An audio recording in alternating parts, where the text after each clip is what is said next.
aqui e deixar que o dia continue. Tá ok, então. Tá todo mundo ouvindo?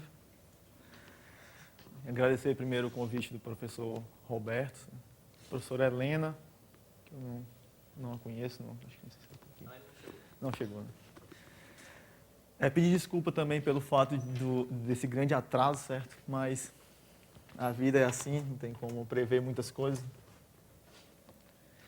Então, o objetivo desse mini curso é apresentar um pouco sobre a teoria dos números, principalmente a teoria dos números irracionais, né? Então, o que a gente vê muito, o que a gente vê nas universidades, a gente vê um pouco de teoria elementar na graduação, digamos assim. Talvez no mestrado, dependendo da universidade, a gente veja teoria algébrica dos números. Em poucos casos, a gente vê teoria analítica dos números, pela falta de pesquisadores também, mas em alguns grandes centros se vê essa disciplina. Mas mesmo na teoria analítica, pouco é visto sobre números irracionais, certo? Principalmente porque é uma área muito complicada. Na verdade, números irracionais e transcendentes. Então, o objetivo do mini curso, né, essas 5 aulas, eu vou tentar dar um overview aqui para a gente entender mais ou menos o que eu quero fazer. Então, primeiro, eu quero começar falando de irracionalidade.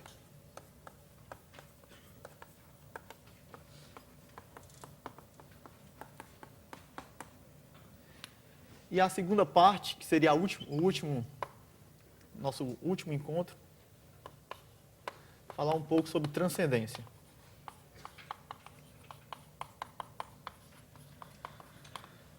Então, irracionalidade já é algo difícil de se pensar, certo? Problemas envolvendo números irracionais são bem complicados. Problemas envolvendo números transcendentes, mais ainda, certo? Só para ficar entendido, um número irracional, a gente pode dizer que é um número que não satisfaz uma equação polinomial de grau 1 com coeficientes inteiros. Uma equação polinomial de grau 1. Certo? Então, tem várias conjecturas de Euler, que são problemas em aberto até hoje. O número é transcendente quando não satisfaz nenhuma equação polinomial de qualquer grau com coeficientes inteiros, né? Então, aqui você passa do 1 para o infinito, digamos assim. Então, tem um abismo aqui entre esses números, certo? Então, para começar hoje, a gente vai, como eu quero que seja um mini curso tentar ser o mais didático possível, certo? Para tentar motivar, sem colocar resultados muito avançados, então a gente vai fazer o passo a passo, ver se é possível motivar, certo? Então a gente vai começar hoje com a irracionalidade de raiz de 2, certo? Então essa seria a primeira aula, digamos assim, primeiro tópico. Então a gente vai ver algumas demonstrações bem diferentes. Ah, Diego, mas eu conheço uma que é tão simples que acabou já a aula, certo? Não, a gente vai ver outros, certo? Outros pontos de vista que a gente pode usar para provar outros resultados, certo? Então a gente vai ver por que no raiz de 2 é fácil dar um tipo de demonstração e por que para outros números aparentemente irracionais não seria. Ok, então amanhã a gente vai falar sobre o E, né, a base dos logaritmos neperianos, várias demonstrações, né? Existe uma demonstração topológica de que é irracional, por exemplo. Depois a gente vai ver as demonstrações da irracionalidade de π e E elevado a um racional não nulo.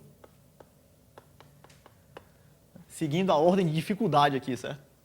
Então, na verdade, o fato de ser fácil provar que o E é irracional está devidamente ligado ao fato que ele tem uma série muito bem comportada, né? É a soma dos recíprocos dos fatoriais. Então, isso converge muito rápido. Então, a gente consegue provar facilmente que o E é irracional de várias maneiras, certo? E essa série, essa poderosa série da exponencial, vai ser muito forte, a gente vai ver. O π já é um pouco mais complicado. A série do π, se você for olhar a série de Taylor do π, vai envolver logaritmos de π e potência de logaritmo de π. Então, isso complica completamente quando você está querendo resolver um problema desse tipo. Vou já explicar por quê. E elevado a R a gente vai mostrar também.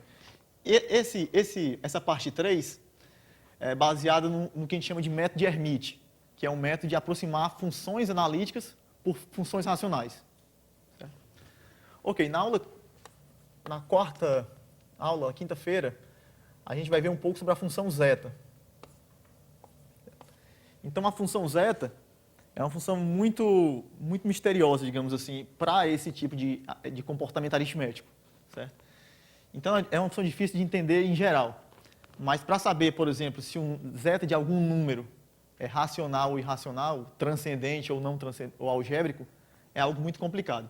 Então, o que se sabe é que a função zeta, quando o argumento é par, eu vou falar aqui, ela é sempre um número transcendente, um número irracional. Mas quando o S aqui é um número ímpar, positivo e ímpar, então começa a ficar tudo muito complicado. Então, até hoje, o único resultado conhecido, efetivo, né, o que a gente vai provar aqui, é o teorema de Aperry, que diz que zeta de 3 é irracional. Então, essa demonstração é chamada miraculosa, certo? Porque foi num evento na França, onde ele enunciou, né? Ele não disse para ninguém que tinha provado, ele enunciou lá no abstract alguma coisa sobre a zeta de 3 e algumas séries, e todo mundo foi sem esperar nada, né? E no final ele provou isso aqui, né? Então, muita gente estava desatento, né? Aquela coisa, vendo um monte de séries e combinações, aqueles tipo de Ramanujan e etc. E, de repente, o cara acabou de provar que zeta de 3 é racional. Certo? Então, muita gente na plateia ficou complicado. Então, um colega meu, um holandês chamado Frits Boykers, que é um grande teórico dos números também, estava na plateia e ele decidiu tornar a demonstração do Aperry de uma maneira mais humana. Certo? Mais humana significa usar integrais duplas, triplas e etc. Certo? A gente vai apresentar isso, certo? Então vai ser uma aula bem corrida, digamos assim, para 50 minutos. E sobre transcendência, a gente vai ver os números de Liouville, que foram os primeiros números transcendentes, ou seja, números que não são raízes de polinômio com coeficientes inteiros, polinômios não nulos, claro. E esses números de Liouville foram os primeiros exemplos, uma quantidade não enumerável de exemplos. Aí depois veio o Cantor com a teoria dos conjuntos enumeráveis, né? E não enumeráveis, provando que tem infinitos tipos de infinito, cada um infinitamente maior que o infinito anterior. Então, essas ideias de Cantor, no artigo principal dele, ele enunciou que que quase todos os números são transcendentes, como quase todos os números são irracionais. Certo? E a grande pergunta da teoria e a grande desmotivação da teoria, por que estudar a teoria transcendente, por que estudar números racionais, é exatamente essa. Você está dentro de um lugar onde tudo à sua volta tem a propriedade que você quer. Mas quando você pega e procura saber, procura de fato confirmar, né, como diria o Paul Edwards, quando você pergunta a ele não responde. Certo? Então, quase todo número é racional. Certo? Mas a maioria dos números que a gente conhece hoje, combinações simples, são problemas em aberto.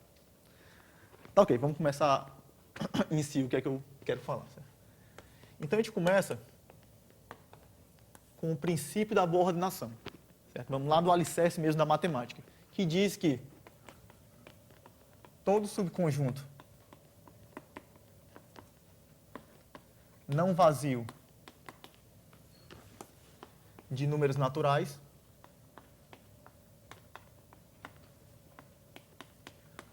possui um elemento mínimo.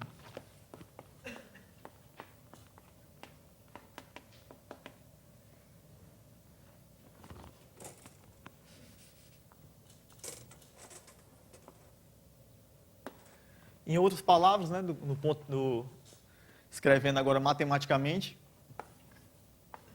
se S está contido em N e S diferente do vazio, então existe um N0 em S, tal que N0 é menor ou igual que N para todo N de S. Então, esse princípio, né, seria mais ou menos como um dos dogmas da matemática. Né? Então, são aqueles axiomas e postulados da teoria dos números, digamos assim. Ah, Diego, mas eu já vi uma demonstração do princípio da boa ordem. Muito provavelmente usando a indução. Ah, mas também vi a prova da indução. Muito provavelmente usando o princípio da boa ordem. Certo? Então, o princípio da boa ordem, o teorema de indução matemática e o axioma da escolha, né, eles são equivalentes. Certo? Você consegue provar um a partir do outro. E um deles você vai ter que supor que não tem prova. Você vai ter que aceitar, na verdade. Né? É como se fosse um dogma, certo? Um dogma da Igreja Católica lá da Idade Média. Tem que aceitar. Né? E não é difícil aceitar isso aqui, certo? Ok, então esse princípio, num curso de fundamentos de matemática, né, a gente vê vários... Isso aqui está no chão da matemática. Então, num curso de Fundamentos de Matemática, a gente vê vários resultados a partir disso aqui. Por exemplo, soma de naturais é natural, todo natural é maior que 1, não existe número natural entre 0 e 1, e etc. Então, o que eu vou colocar aqui, eu vou colocar com esse nome, certo? Vou chamar Teorema Fundamental da Teoria dos Números. Deixa eu abreviar o menos possível. Não que esse seja o nome oficial, certo? Podia até colocar irracionais aqui. Então, o teorema é algo simples. Diz o seguinte: não existe inteiro entre, é claro que o entre, bem conhecido, 0 e 1. Certo? Então, não existe inteiro entre 0 e 1. Essa é um fato bem conhecido, né? E que segue-se do princípio da boa ordenação. Né? Então, uma vez eu coloquei isso aqui já numa prova de teoria dos números, de fundamentos de matemática, e os alunos, é complicado, né? Porque como você está já muito abaixo, você sempre fica imaginando assim, olha, se eu tenho um conjunto dos naturais, se eu olho o conjunto naturais, para mim o zero não é natural. Então, quando você olha, já tem um. E depois do 1 é o 2. Então, acabou. Não pode ter, né? Mas não é bem assim, né? Porque aqui lá na frente, ali são só símbolos, né? 1, 2, 3, 4 são só símbolos. Porque aqui lá na frente não pode ter um símbolo que vai estar entre 0 e 1. Então, a prova, né? Bem simples aqui, para a gente não perder muito tempo. A prova, você define o conjunto de todos os naturais que satisfazem, que estão entre 0 e 1. A gente quer provar que é vazio. Se ele for diferente do vazio, então ele está nas condições do PBO. Então, existe um N0, que é o mínimo de S. E esse N0 está em S. Então, como o N0 está em S, então a gente tem que o N0 é maior que 0 e menor que 1. A gente multiplica por N0, que é um número positivo, vai preservar desigualdades. Então, fica com 0 menor que N0 quadrado menor que N0. Por sua vez, o N0 é menor que 1. Então, aqui a gente obtém que o N0 quadrado está em S. Só que isso é um absurdo, porque o N0 ao quadrado é menor que o N0, né? Que é o menor elemento de S. Então, é um absurdo em supor que o S é diferente do vazio. Logo, o S é vazio. Mas, Diego, não ia a gente ia falar sobre números irracionais? Né? O que tem a ver provar uma coisa desse tipo, certo? Porque todos os teoremas que eu conheço, todos, desde o teorema, de alguns teoremas básicos que a gente vai fazer aqui, né? É claro que tem uns teoremas, principalmente para números algébricos, certo? Para números desse tipo, mas para números desse tipo aqui, a maioria das soluções, sempre você vai tentar encontrar um inteiro, existe uma receita, certo? Que você vai tentar encontrar um inteiro entre 0 e 1, ou um inteiro entre dois consecutivos. Então, sempre, certo? Desde a prova da irracionalidade do E, que a gente vai ver, com a prova das fórmulas lineares de logaritmos de Baker, que deu a ele a medalha Fields. Sempre encontrar um inteiro entre 0 e 1. Agora, criar esse inteiro é que é um pouco complicado, né? Ok, então, vamos falar um pouco sobre a racionalidade da raiz de 2. Né? Então, historicamente, isso aqui também é só um símbolo, né? Historicamente, o raiz de 2 vem de um probleminha lá da Grécia, dos pitagóricos, que era o seguinte: como é que eu vou construir um triângulo retângulo com catetos 1, né?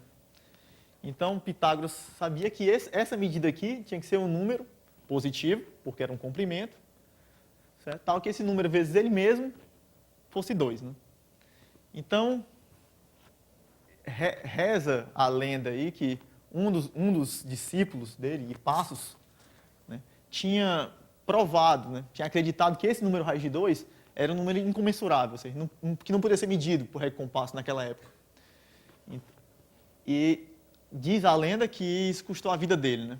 Os pitagóricos não acreditavam que os números naturais, os inteiros, frações, era tudo que podia existir, né? Se Galois tivesse nascido naquela época, ele tinha morrido também, certo? Bem mais fácil. Já que a gente sabe que tem polinômios, que a gente sabe que tem raiz e que a gente não consegue expressar essa raiz, tem que definir um símbolo para ela. Ok, então o raiz de 2 tem esse apelo geométrico, certo? Então, a gente vai começar, né? Vamos falar um pouco sobre... Tem várias fórmulas para a raiz de 2, certo? Então, tem uma fórmula interessante, vou colocar aqui. Tem uma fórmula que eu gosto, que diz o seguinte, que o raiz de 2 é 2 vezes 2 sobre 1 vezes 3, 4 vezes 4, desculpa, 6 vezes 6 sobre 5 vezes 7, 9 vezes 11, 10 vezes 10, e etc. É uma fórmula interessante, certo? E para provar ela, claro que eu não vou provar aqui, usa-se simplesmente, quer dizer, simplesmente não.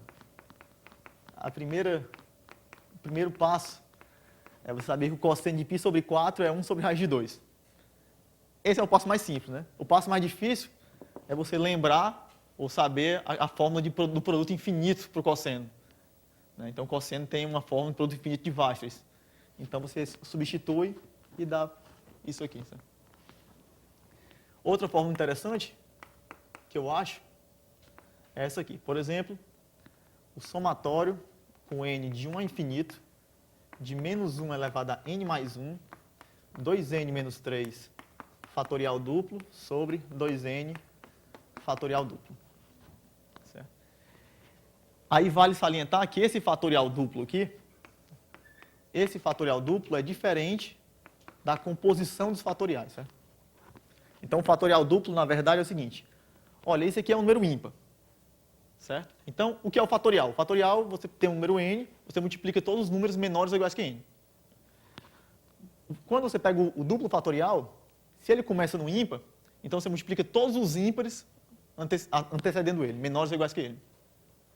E aqui, no caso de ser par, você multiplica todos os pares, ou seja, 2n fatorial é 2n vezes 2n menos 2, vezes 2n menos 4, vezes 4, vezes 2. Ou seja, é uma coisa menor que o fatorial. E que você consegue colocar em função do fatorial. Né? Ok, para provar isso aqui, é algo relacionado com a série de Taylor da função 1 mais x no ponto x igual a 1. Certo? Isso não vou provar, só para a gente ver isso que eu acho bem interessante. Algo também interessante é que se você pegar raiz de 2, elevar raiz de 2 infinitas vezes, isso aqui dá 2. Ok, então, teorema. Raiz de 2 é irracional.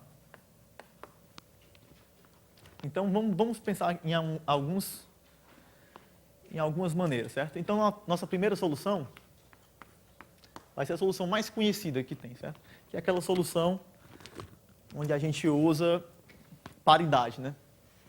Talvez tenha alguma discussão qual é a demonstração mais fácil, usando paridade ou usando o teorema fundamental da aritmética, né? Mas vamos fazer o seguinte. Suponha que o raiz de 2 é um certo P sobre Q. Então, a gente podemos supor também que o MDC entre P e Q é 1. Simplesmente porque P sobre Q é igual a P sobre MDC entre P e Q sobre Q sobre MDC entre P e Q.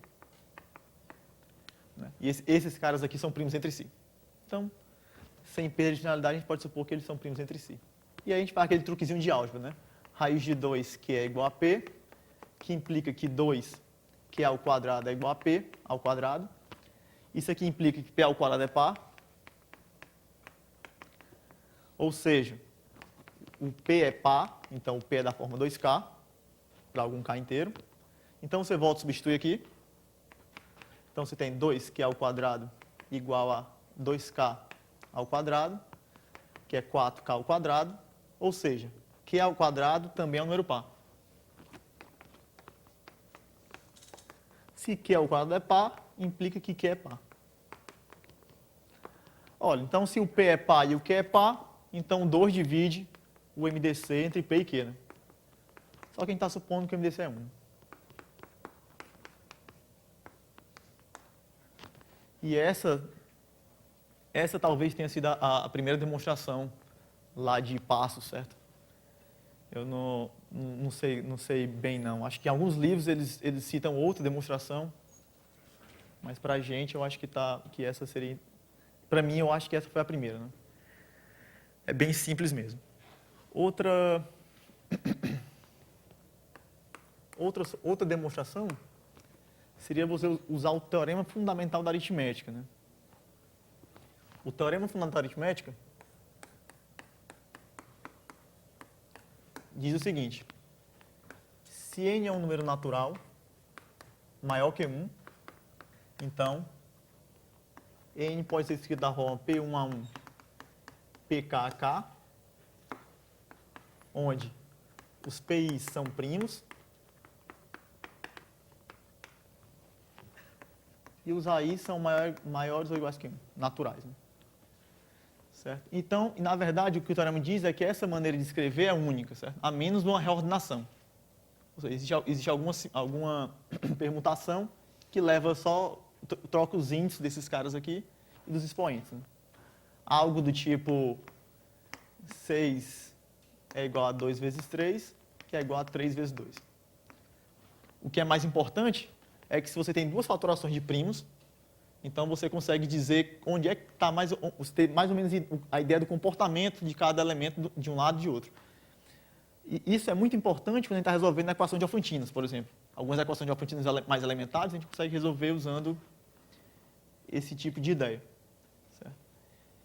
Então, vamos lá para a demonstração. Olha, raiz de 2, se raiz de 2 é P sobre Q, então eu escrevo 2Q ao quadrado igual a P ao quadrado. Certo? Aqui eu não preciso nem supor que o MDC entre P e Q é 1, não. Na verdade, o que vai valer é a paridade do fator 2 nesses caras, né? Pelo seguinte, olha, o 2, o P tem que ser par, né? O 2 tem que dividir o P. O P é par. Então, existe um fator 2 aqui. Certo? Então, dentro do P existe um fator 2. Certo? E esse fator 2, ele tem que vir numa potência... Ele tem que vir numa potência par, né? Porque está elevado a 2. Então, P aqui não precisa ser primo, certo? Desculpa aqui com a anotação, mas P e Q são números naturais. Então, o que isso aqui está dizendo é que o 2 está dentro de P e a maior potência de P a maior potência de 2 que divide P é um número par. Por causa desse 2 aqui, certo?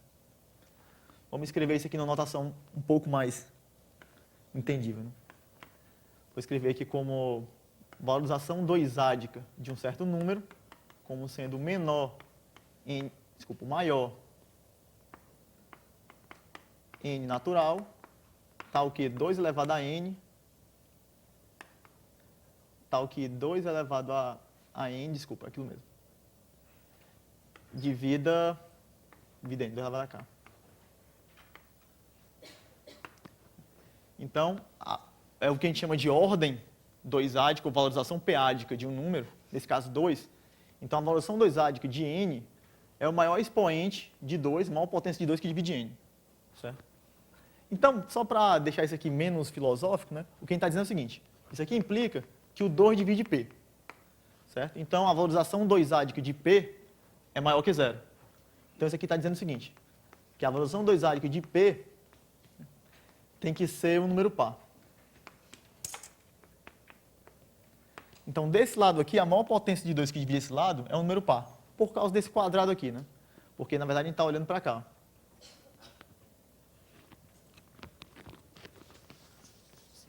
Desculpa. A valorização 2-ádica de P ao quadrado, isso aqui é 2 vezes a valorização 2-ádica de P. Ou seja, em qualquer caso, é um número par. E nesse caso aqui, sempre a gente vai ter um número ímpar. Por quê? Se o 2 não tivesse no Q, né, se não tem fator 2 no Q, então a valorização 2-ádica de 2Q ao quadrado seria 1. Então, 1 teria que ser um número par, pela fatoração única. Se o Q tem um fator 2, então, se a gente olhar para a valorização 2-ádica desse lado, a valorização 2-ádica de 2Q ao quadrado, né, usando as propriedades da valorização, que ela transforma produto em soma, certo? Então, isso aqui seria valorização 2-ádica de 2, que é 1, mais valorização 2A de Q ao quadrado, que é 2, valorização 2A de Q. Ou seja, essa relação aqui nos dizia que, por esse lado, existe a maior potência de 2 que divide isso aqui é um número par, e a maior potência de 2 que divide esse lado aqui é um número ímpar. Então, seria um absurdo com o teorema fundamental da aritmética.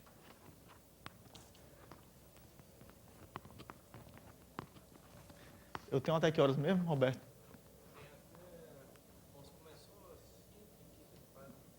Eu não lembro.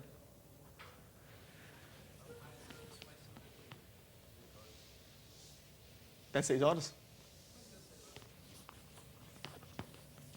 Nossa. Ok. Uma outra demonstração, essa mais simples, certo? Que pode até ser dita que foi derivada de uma daquelas ali, seria a seguinte. Se raiz de 2 é um certo P sobre Q, né? Então, olha, a ideia é o seguinte. A ideia aqui não é provar que o raiz de 2 é racional, porque a gente já provou, né? A gente já podia estar passado por tópico. A ideia é ver as ferramentas que a gente tem para provar o mesmo resultado. Certo? Então, a gente espera que a gente comece a ver outras ferramentas. Então, raiz de 2 igual a P sobre Q implica que 2 é igual a P ao quadrado sobre Q ao quadrado. Ou seja, isso aqui implica que Q ao quadrado divide P ao quadrado. Certo? Aqui eu vou supor que o MDC entre P e Q é 1, certo? Então, olha, se raiz de 2 é P sobre Q, onde P e Q são primos entre si, então 2 é P ao quadrado sobre Q ao quadrado, e essa relação aqui implica que Q ao quadrado divide P ao quadrado. Certo? Olha, mas se o MDC entre P e Q é 1, o MDC entre P ao quadrado e Q ao quadrado também é 1. Só que, por outro lado, Q ao quadrado dividir P ao quadrado implica que o MDC entre P ao quadrado e Q ao quadrado é igual a Q ao quadrado. Logo, Q ao quadrado é 1. Portanto, o 2 seria P ao quadrado, e isso é um absurdo. Ah, Diego, mas tem que provar, não, que raiz de 2 não é inteiro? É, mas é simples, né? Basta você olhar aqui esses caras aqui, os quadros perfeitos. O 2 não é quadro perfeito, né? Veio 1, o 4, o 9 e etc. Então, o 2 não está nessa lista aqui, não tem muito o que fazer, certo?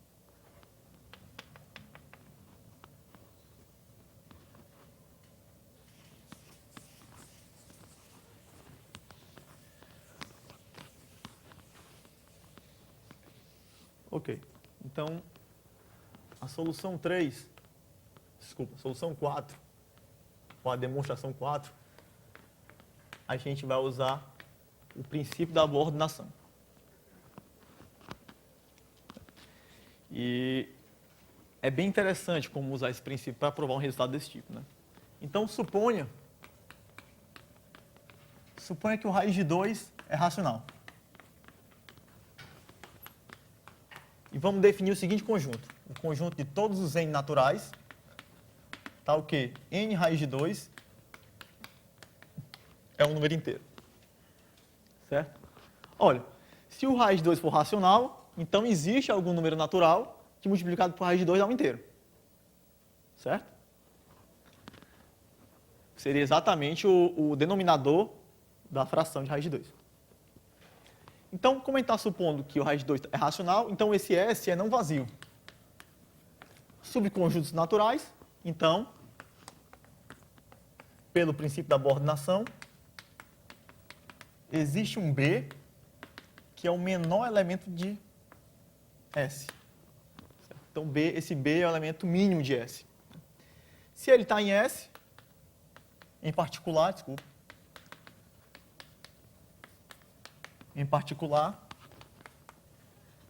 o B vezes o raiz de 2 é um certo A inteiro. É claro que, como a gente está supondo que o B é um número natural e o raiz de 2 a gente sabe que é positivo, então esse A tem que ser um número natural. Ou seja, raiz de 2 é A sobre B. Só que com um detalhe, né? Esse B aqui é o minimal, certo? O menor denominador, menor número natural, tal que ele multiplicado por raiz de 2 dá um inteiro. Aí o que a gente faz? A gente vai explorar a seguinte relação. Vamos pegar a raiz de 2 e multiplicar por raiz de 2 menos 1. Isso aqui é igual a 2 menos raiz de 2. Ou seja, raiz de 2 pode ser escrito como 2 menos raiz de 2 sobre raiz de 2 menos 1. E o que eu vou fazer agora é substituir esses raiz de 2 aqui por esse a sobre b. Então fica 2 menos a sobre b sobre a sobre b menos 1. Isso aqui dá igual a 2b menos a sobre a menos b. Certo? Vou apagar aqui.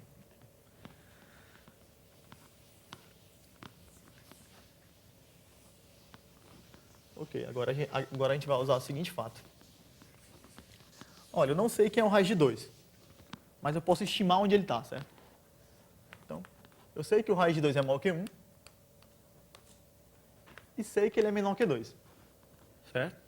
Caso contrário, 2 seria maior que 4, maior ou igual que 4.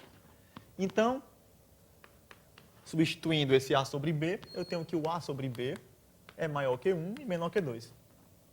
Equivalentemente, eu tenho que o b menor que o a menor que 2b, o que significa, então, que 0 é menor que a menos b, que é menor que b. E qual a contradição? A contradição é que a e b são inteiros, então a menos b é um inteiro, certo? A menos b é positivo, então é um natural. A menos b vezes raiz de 2 dá quanto? 2b menos a, que é um número inteiro, né? Ou seja, esse a menos b aqui também é um elemento de S.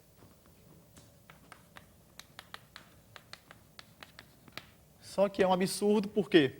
Porque o a menos b é estritamente menor que b, né? E b é o menor elemento de S. Então, absurdo, pois a menos b ele está em S, ele é menor que b, e o b é o menor elemento de S. Então, isso é um absurdo.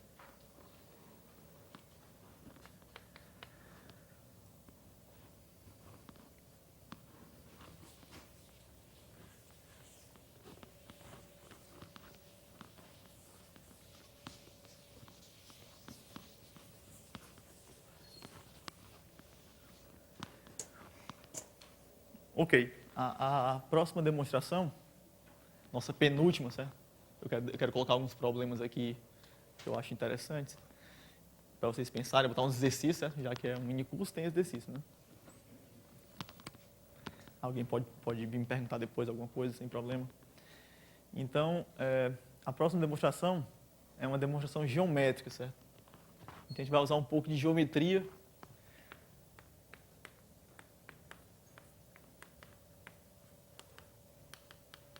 Na verdade, a gente usa basicamente geometria com o fato de não existir uma sequência infinita decrescente de números naturais. E como é que a gente faz isso? A construção é a seguinte. Vamos fazer a seguinte construção. Desculpem pelo desenho. Acho que eu vou fazer um pouco maior.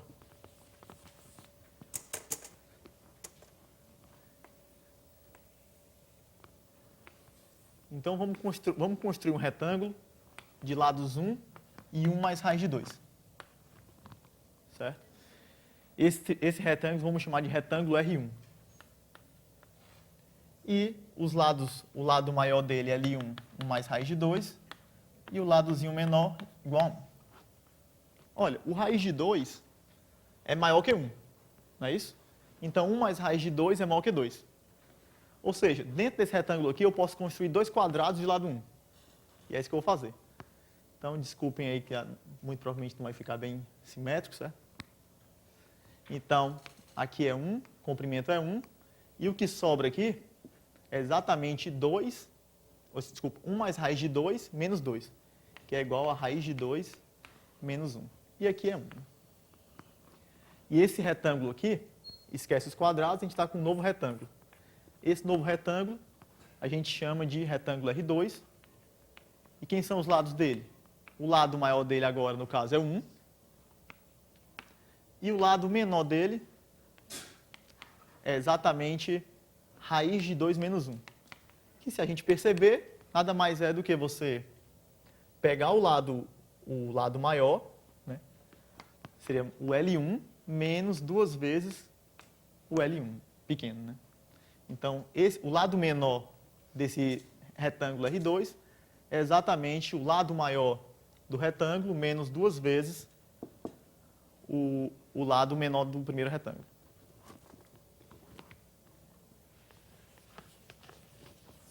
Então, o que está acontecendo aí é o seguinte. A gente continua construindo esse retângulo, certo? Claro que eu não vou fazer isso, porque senão a gente vai perder um pouco de tempo, né? Então, a gente continua construindo, certo? Então, a gente vai observar o seguinte, que esse cara aqui, né, que aqui dentro disso aqui eu consigo construir 2 quadrados com lado raiz de 2 menos 1 e vai sobrar alguma coisa. Certo? Então, aqui eu construí 2 quadrados. É claro que o desenho aqui já está completamente ruim para fazer isso. São quadrados em algum outro espaço. Certo? Então, a gente construiu 2 quadrados com lado raiz de 2 menos 1 e pegaria o complemento aqui, ou seja, 1 menos 2 vezes raiz de 2 menos 1. E aqui o lado maior agora seria raiz de 2 menos 1.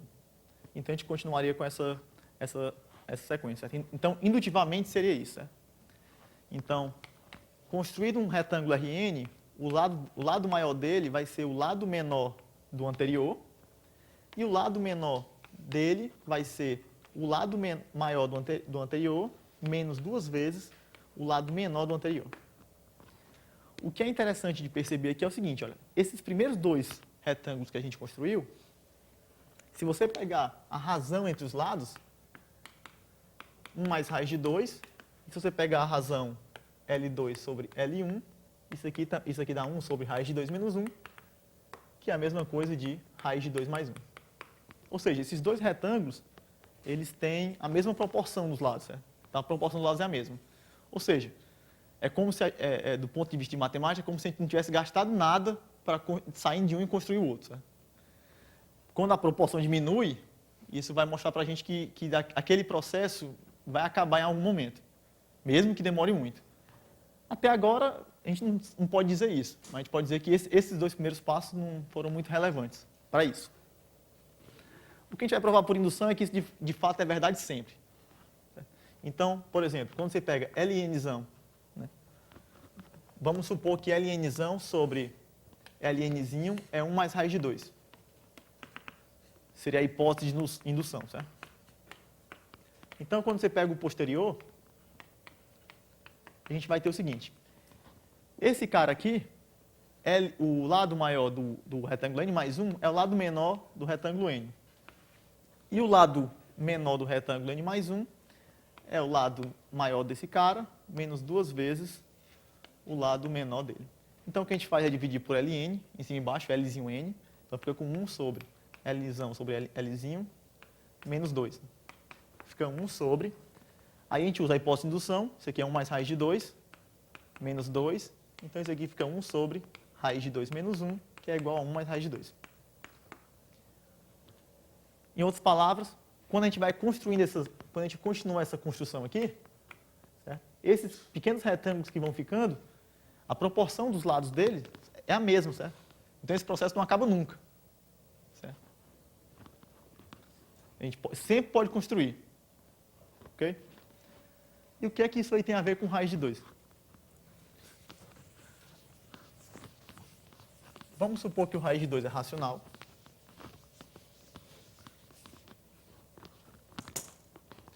Então, suponha que o raiz de 2 é um certo P sobre Q. Se a gente ainda vale a pena falar nisso aqui também, que é o seguinte, olha, se você pegar o lado Lzão e o lado Lzinho de N, isso aqui é igual a 1 mais raiz de 2, né? Que é maior que 1, né? Maior que 2, na verdade. Ou seja, esse cara aqui, esse Lnzão, é o Ln menos 1 sobre Ln. Ou seja, o lado menor do n menos 1º retângulo sobre o lado menor do nº retângulo é maior que 1. Então, Ln menos 1 é maior que Ln. Que é bem óbvio, né? Ou seja, os lados menores aqui formam uma sequência decrescente. Estritamente decrescente. Então, suponha que raiz de 2 é P sobre Q. P e Q números naturais. Então, o que a gente vai fazer é construir o mesmo retângulo, certo? Só que agora, esse lado vai ser P mais Q e esse cara aqui vai ser P. Certo? Então, a ideia é a mesma, certo? Então, você chama aqui L', por exemplo, desculpa, chama S', S1. Então, o lado S1 maior vai ser P mais Q, o S2 vai ser P, certo? E quando você continua fazendo isso aí, certo? Eu vou botar, desculpa. Vou botar a mesma notação, certo? Para a gente... Aquilo ali eu construí só para a gente entender mais ou menos o que é. E agora a gente está no caso que a gente quer provar, certo? Supondo que é um número racional, então a gente pega esse retângulo aqui, lado P mais Q e P, e faz a mesma brincadeira, certo? Divide em retângulos, né? Como Q maior ou igual que 2, a gente pode dividir, maior que 1, divide em 1, 2, certo? Claro que eu posso supor que aqui você vai ganhar uma dependência entre o Q e o P, certo? Não é isso? P sobre Q é maior que 1, né? P sobre Q é igual a raiz de 2, que é menor que 2, maior que 1. Então, a gente consegue uma relação entre o P e o Q, certo? Então, a gente consegue fazer a mesma construção lá, dividir e ficar formando retângulos, do mesmo jeito, certo? E se a gente olhar aqui, ó, quanto é a razão? É P mais Q sobre P, que é igual a 1 mais Q sobre P. Acho que... Não, desculpa, aqui é Q, certo? Aqui é Q, porque o P aqui é menor que 2Q. Desculpem, aqui é Q. Então, isso aqui fica P sobre Q mais 1. Ou seja, raiz de 2 mais 1. E o que é que isso implica? Por que isso implica na irracionalidade do raiz de 2? Pelo seguinte, essas operações que a gente fez aqui, ó, a gente construiu primeiro, certo? E a construção dos outros é a mesma dessa feita aqui. E nessa construção, se a gente olhar, ó, a construção de um lado a partir dos anteriores é uma operação que só envolve os lados anteriores e números inteiros. O que é que eu quero dizer com isso? Eu quero dizer que esses caras aqui, essa sequência L1, L2, L3, L4, etc., é uma sequência de números inteiros, números naturais, né? Porque são lados. Só que a gente viu aqui que é uma sequência decrescente, né? Então, o que a gente teria era como essa proporção é a mesma, eu consigo construir infinitos retângulos desse tipo. Então, construindo infinitos retângulos, eu construiria uma sequência de números naturais, né, que é infinita e decrescente, estritamente decrescente. Isso é um absurdo.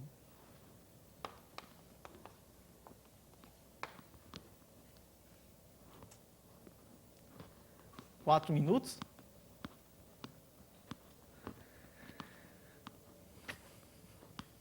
Tá ok, então, nesses 4 minutos,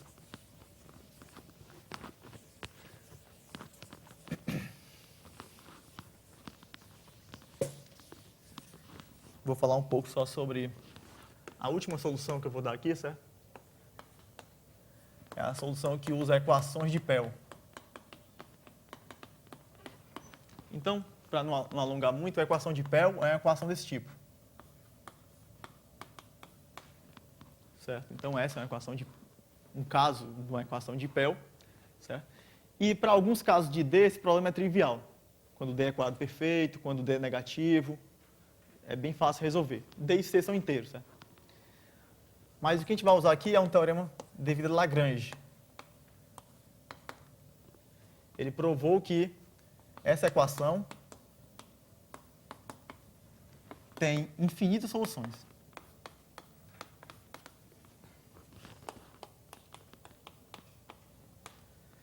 Certo? E, na verdade, isso aqui é claro que se o D é positivo e não é quadrado perfeito. Certo? Se o D é positivo e não é quadrado perfeito, então essa equação, quando C é 1, tem infinitas soluções.